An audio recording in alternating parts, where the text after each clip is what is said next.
Bapak mau mewawancarai sebuah owner brand menswear. Selamat pagi Bapak, perkenalkan nama saya Nirina Aska dari kelas 12 dari sekolah SMA Islam di Ponorogo. Saya Muhammad Bodok, saya owner dari brand menswear atau brand fashion Pusaka. Saya di sini mau mewawancarai Bapak. Saya ingin mengajukan beberapa pertanyaan untuk Bapak. Apakah Bapak bersedia? Pertanyaan pertama, apa alasan utama Anda memilih untuk menjalankan usaha ini dibandingkan jenis usaha lainnya? Yang pertama, saya buka usaha ini itu saya cerita dulu historinya ya. Itu di tahun 2021, tepatnya 4 tahun yang lalu, dan dimulai dari hobi saya. Kebetulan saya itu hobinya suka nyandang atau suka berpakaian rapi, dan waktu 2021 itu saya sering membuat kemeja-kemeja itu, tapi saya sering cari beli di luar, di Sangkas atau di mana, itu sering nggak ketemu yang kemeja-kemeja polos. Akhirnya saya punya pikiran untuk membuat sendiri, dan waktu itu akhirnya saya punya pikiran, dan waktu itu juga ada COVID-19, banyak brand, banyak itu penjahit yang berguguran tidak punya pekerjaan, dan saat itu saya punya tetangga, itu saya suruh untuk membuat baju saya sendiri. Akhirnya saya mulai berpikiran untuk membuat brand sendiri untuk khusus baju laki-laki casual atau khusus baju laki-laki yang dibuat untuk kantor atau kerja. Itu yang pilihan awal saya, awali dari hobi dulu. Akhirnya saya memilih untuk terjun di dunia bisnis. Apakah Anda pengalaman pribadi atau inspirasi tertentu yang mendorong Anda memulai usaha ini? Inspirasi tertentu, ya. Salah satunya saya dulu itu sering beli baju brand-brand lokal yang ada di kota. Itu saya punya pikiran rata-rata brand lokal itu tidak punya brandnya khusus dilakukan khusus laki-laki, jadi brandnya itu masih rata-rata campuran sama perempuan. Jadi ada brand lokal itu rata semuanya nggak fokusnya di laki-laki. Nah saat itu saya mulai berpikir, wah khusus ini enaknya kita buat brand ini khusus laki-laki saja. Jadi khusus toko yang dibuat nggak ada orang anak. Selanjutnya, bagaimana awal mula ide usaha ini terbentuk dan apa yang membuat Anda yakin dengan ide tersebut? Saya yakin untuk ide ini bisa berkelanjutan karena kan pergerakan bisnis ini kan di bisnis primer, kebutuhan primer. Kebutuhan primer kan ada sandang, pangan, papan. Nah, kebutuhan ini kan sandang, tapi jadi nggak mungkin ada matinya. Tinggal bagaimana kita bisa beradaptasi, berkolaborasi dengan tren-tren yang baru yang sekiranya anak-anak atau orang-orang atau konsumen bisa terus senang, suka sama brand kita, dan mesti setiap kita mengelola produk betul-betul sama teman-teman laki-laki yang mau dibuat untuk kerja ataupun dibuat untuk mencari sama pacari ya, gitu ya, biar lebih rapi dan sebagainya.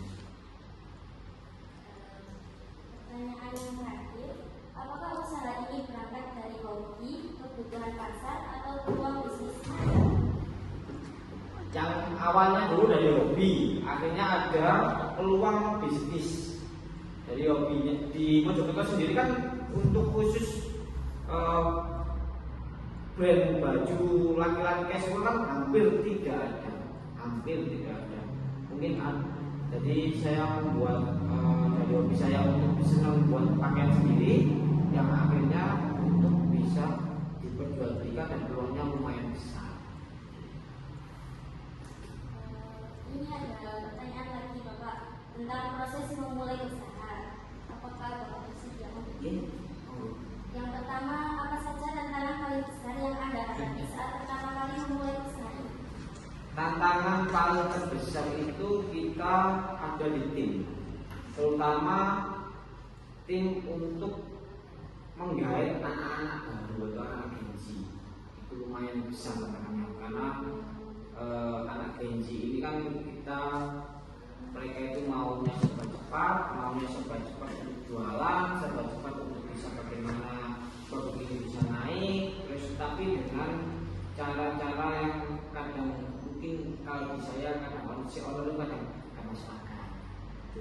Terus keduanya lagi sulitnya atau tantangan utamanya kita itu memang tim work itu yang paling sulit internal. Kalau eksternalnya mungkin kita enggak. Yang paling sulit memang di tim work, mengkompakan tim work, terutama anak Gen Z yang baru masuk di tim kami. Itu lumayan dia maunya cepat, maunya enak, tapi hanya jadi dia maunya itu itu dipenuhi semuanya. Padahal kewajibannya kadang masih kurang. Loyalitas perusahaan juga masih kurang. Jadi itulah. Jadi masalah utamanya kita masih di timbung. Pertanyaan selanjutnya, bagaimana Anda mendapatkan modal awal untuk usaha ini dan apakah itu cukup untuk membangun fondasi bisnis Anda? Katakan modal untuk bisa membangun fondasi tidak akan bisa modal itu sebesar apapun bisnis tidak akan pernah cukup yang namanya modal. Modal pertama saya dulu itu 10 juta.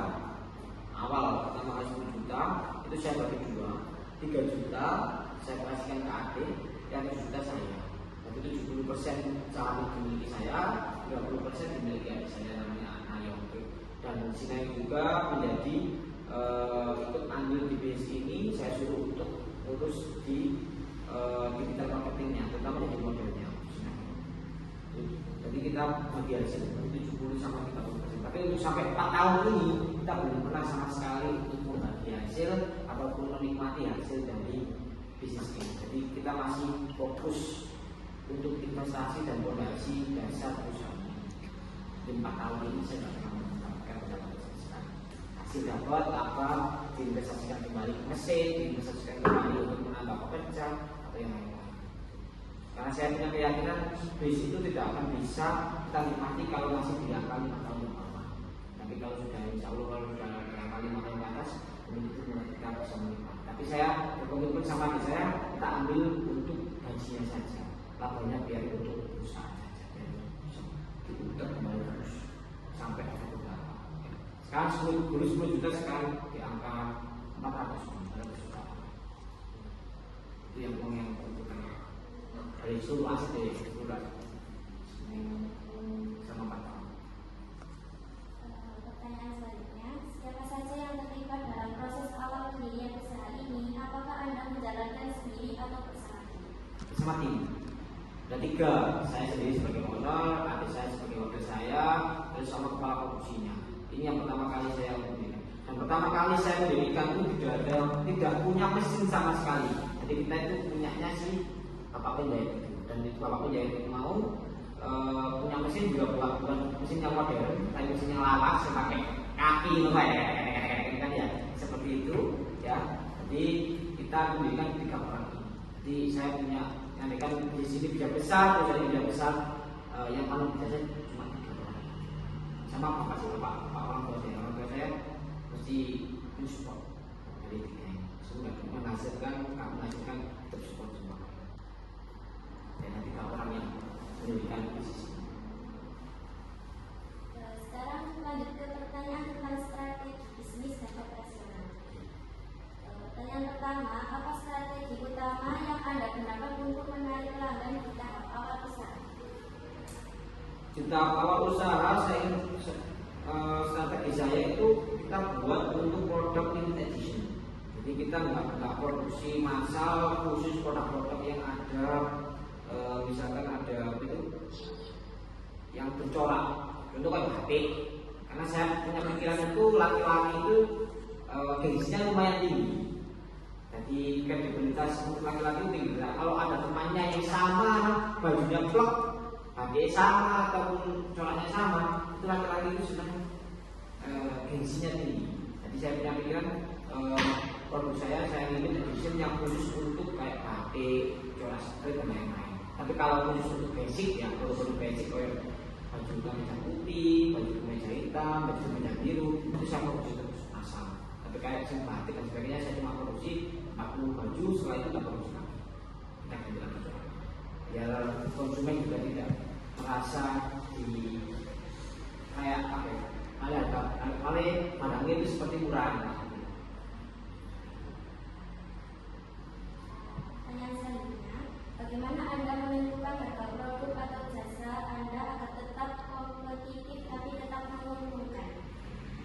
Kalau ngomong harga, saya percaya sama harus pasar, puncak pasar. Setiap produk yang kita jual, setiap produk yang kita dapatkan menjadi harga patennya kita itu sudah ada masa-masanya masing-masing. Mungkin kalau hari ini tidak laku, ya mungkin pasar kita salah. Mungkin orang yang salah.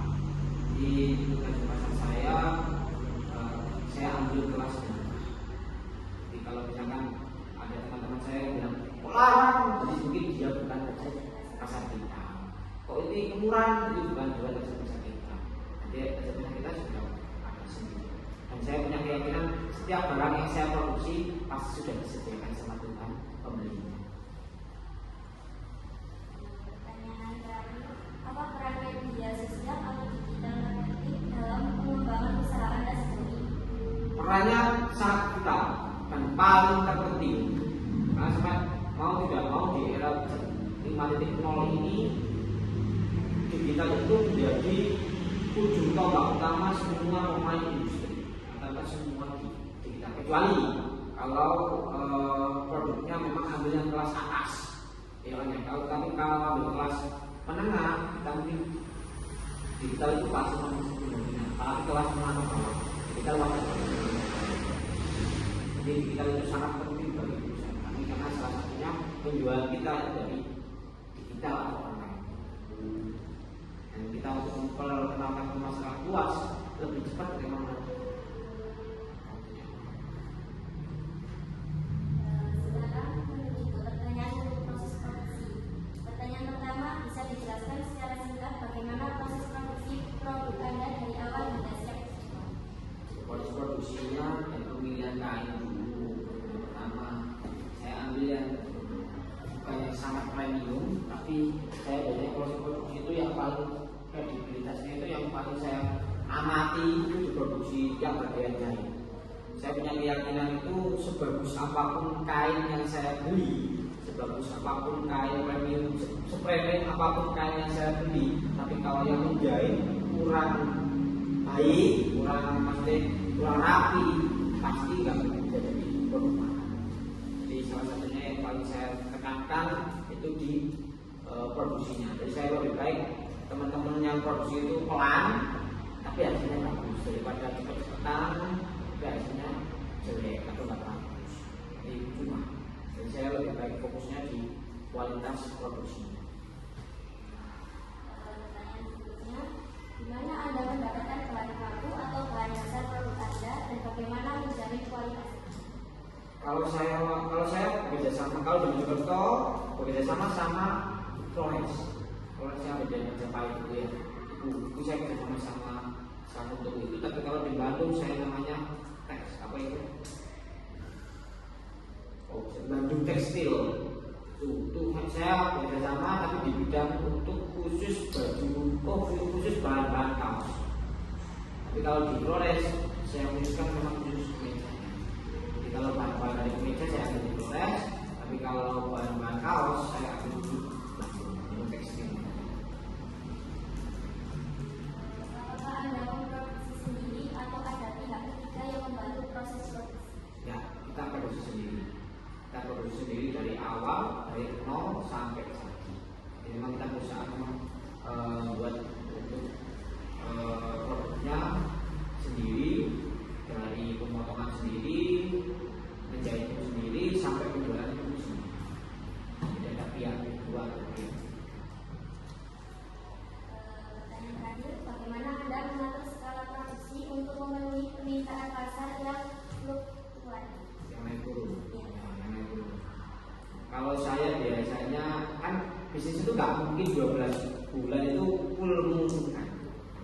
Jadi saya punya beberapa bisnis itu ya punya bulan-bulan tertentu kita harus menelan kepahitan. Pasti dia itu pada bukan kosong tapi menurun drastis. Kayak yang mindset ini kalau bulan bisa dilihat bulan 10 sudah mulai turun, 11, 12 itu turun banget. Jadi kok sekarang November Desember itu turun banget. Kok Januari itu mulai naik lagi. Januari, Februari itu naik lagi.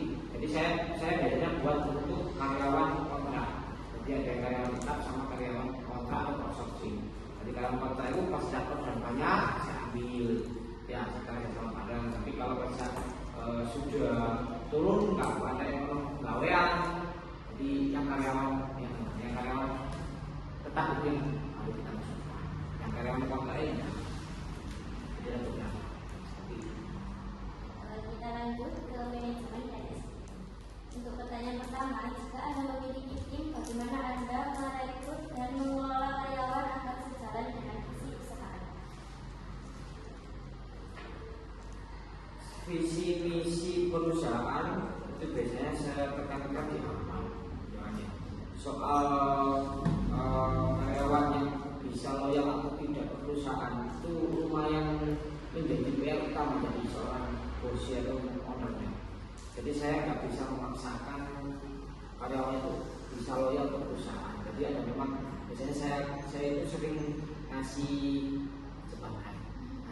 Saya sering ngasih jebakan tentang karyawan mana yang sekiranya dia itu bisa dijadikan tangan kanan atau dia cuma jadikan tambang batu saja.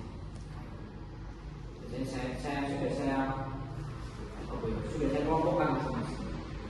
Yang loyal pas saat rapat ini saya terus cari keputusan sosial Yoko, dari kita kurang gampang Yoko itu biasanya karyawan inti maka saya ajak untuk kunjungan. Tapi kalau karyawan yang sekiranya loyalitasnya kurang, biasanya cuma saya kasih, ayo garap, kamu sarapan, ayo kebetulan, tapi nggak pernah saya ajak kunjungan dan sebagainya.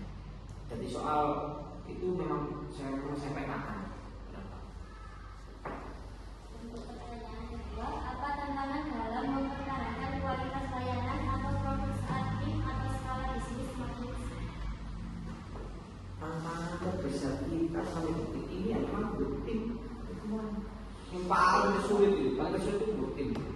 Membangun tim itu yang paling sangat sulit. Jadi tantangan untuk membangun tim itu yang paling sangat sulit. Jadi untuk kedepannya bagaimana kita saya sampai pernah berpikiran saya punya komitmen di perusahaan itu andai kan ada produk yang kurang baik di konsumen, lebih baik konsumen itu bisa mengembalikan dan kita kan saya lebih baik kehilangan keuntungan waktu itu daripada kehilangan kepercayaan konsumen. Itu termasuk salah satu komitmen di perusahaan. Jadi lebih baik kita kehilangan keuntungan dari kita dibanding kehilangan kepercayaan konsumen di selanjutnya kemudian hari. Tadi Bapak memikirkan usulan dari konsumen. Jadi saya percaya sama saya. Pertanyaan dari Bapak dapat dilakukan.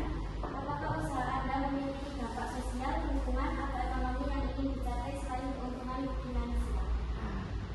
Saya mendirikan perusahaan ini itu gara-gara memang saya punya pikiran saya bisa kaya dari perusahaan ini.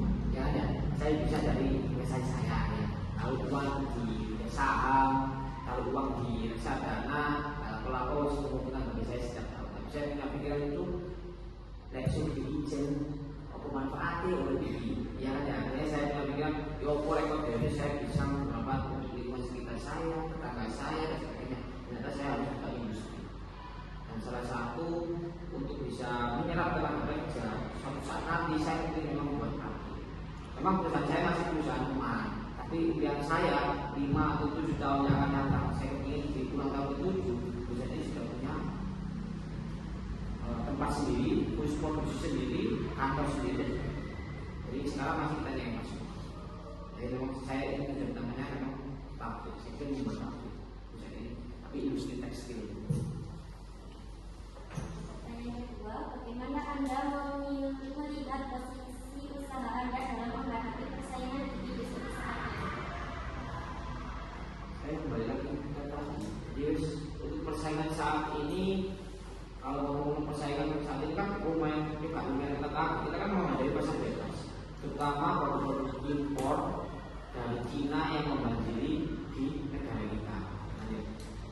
Saya percaya tadi bagian kita tetap pertama, kita punya masa-masa masing-masing, kita punya produk masing-masing, dan kita pasti dibagi untuk pembeli masing-masing. Jadi gimana kita menjaga kualitas pelayanan kita, kualitas barang kita. Soal konsumen itu urusannya. Seperti kita sudah mengoptimalkan pencapaian kita atau mengoptimalkan kita bagaimana bisa barang dari produk kita sampai kualitasnya di masyarakat. Sama kalau ada keluar masyarakat kita bisa langsung keluar konsumen bisa langsung kita. Apa strategi Anda untuk menjaga keberlanjutan usaha dalam jangka panjang? Investasi. Saya percaya sama investasi. Jadi saya percaya orang itu kalau ini misalnya seperti ini, kalau ada keuntungan dari bisnis ini, owner mau membuat keputusan untuk diinvestasikan kembali ke perusahaan atau owner menikmati. Saya mengambil keputusan untuk investasi kembali. Karena saya punya pikiran suatu saat nanti perusahaan akan bisa besar kalau si owner bisa mengelola antara uang pribadi sama uang perusahaan. Jadi saya percaya, jadi mana yang saya kayak ini uangnya saya tahu untuk mesin terus. Saya berikan lagi mesin, tidak beli lagi. Kalau memang ada uang lebih, atau ada uang beku, ayo kita sama. Jadi ada fondasinya selain dari penjualan, tapi dari investasi uang. Kalau ada uang lebih di kas, kalau ada uang kas lebih, jadi saya akan kembali ke produk. Pertanyaan terakhir, jika bisa mengulang dari awal, apa yang akan Anda lakukan berbeda dalam membangun usaha ini? Jika bisa waktu itu diulang, saya ingin perusahaan ini